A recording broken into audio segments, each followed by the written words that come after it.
heart of the Yucatan, where the emerald canopy of the jungle embraced the ancient city of Tulum. The soft breath of night was beginning its quiet retreat. The stars, tiny pinpricks of distant fire, hung like priests over still slumbering spirits, as the gentle sigh of the wind carried the scent of rain-soaked earth and ripe guava. Nacum stood alone before the altar,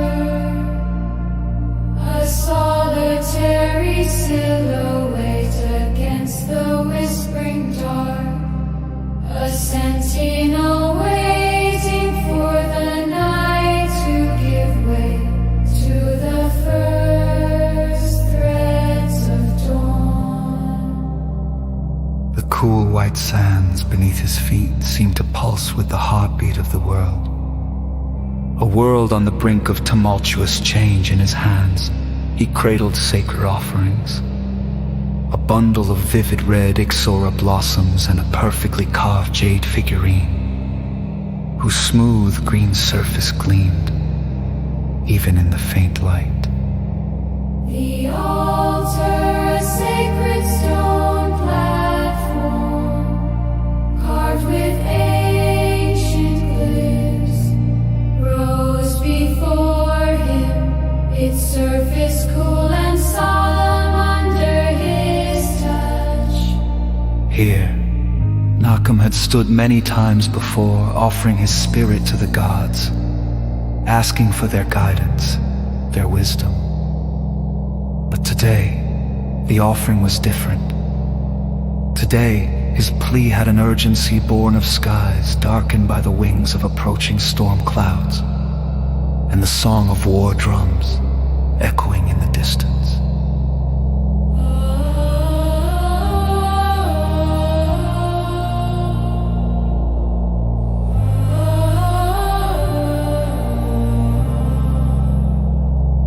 As the horizon began to blush with the weak, tentative glow of morning, the first arrows of the enemy whistled through the air, darkening the sun's ascent with their deadly promise. Nacum's eyes lifted from the altar, following the arc of a single solitary shaft, a harbinger, a whispered warning from gods who seemed too far away. Yet, amidst the encroaching chaos, the world held its breath, suspended in a moment between light and shadow. Nacum felt his spirit tremble, a chord struck between fear and duty. He could hear the rustle of leaves, the distant cries of his kin preparing for the oncoming storm.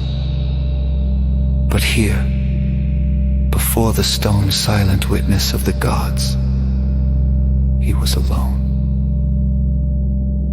With a reverent gesture, Nacum laid the red ixora blossoms upon the altar, their color a vivid slash against the gray stone, a symbol of life, of passion and blood.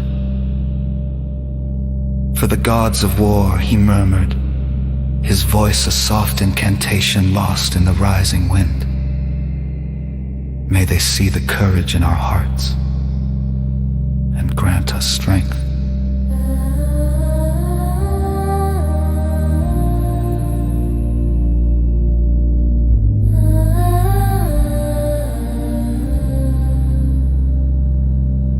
He placed the jade figurine beside the flowers, its cool eternal surface an offering to the gods of peace. For the souls who will tread the path of the afterlife today, Nacum whispered, closing his eyes to the shiver of fear that gripped his heart. May their journey be swift and gentle.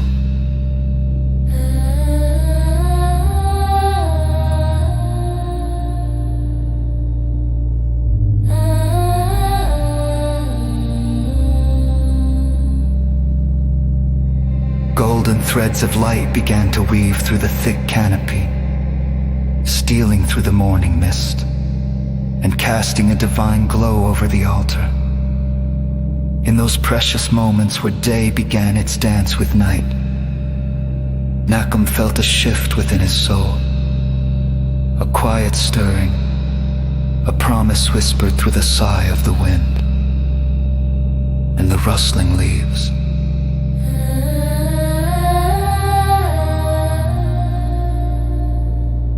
He opened his eyes, lifting them to the horizon, now painted in hues of orange, pink, and gold. The arrow, so fearsome in the dim light, seemed now to be caught in the brilliance of the new day. Their bleak shadows transformed into shafts of light streaming from the heavens.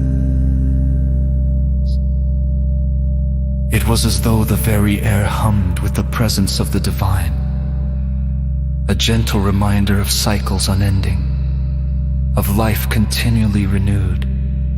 The fear within him eased, replaced by a sense of purpose and peace that flowed in harmony with the rising sun. Malcolm turned from the altar, the light of dawn warm upon his back. With a soul fortified with hope, he strode confidently towards the approaching tide of chaos, unshaken by the specter of war, buoyed instead by the knowledge that no matter the outcome, every soul would find its way. As he moved, the jungle awoke around him, a vivid tapestry of sound and color, howler monkeys' cries echoing like forgotten chants, birds flitting through trees like vibrant spirits. Each step he took was a prayer, a rhythm that resonated with the sacred earth beneath. He joined his kin, their eyes mirroring his own, a mingling of fear and resolute strength. They gathered not as warriors of bloodshed, but as guardians of their people ready to face war.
you.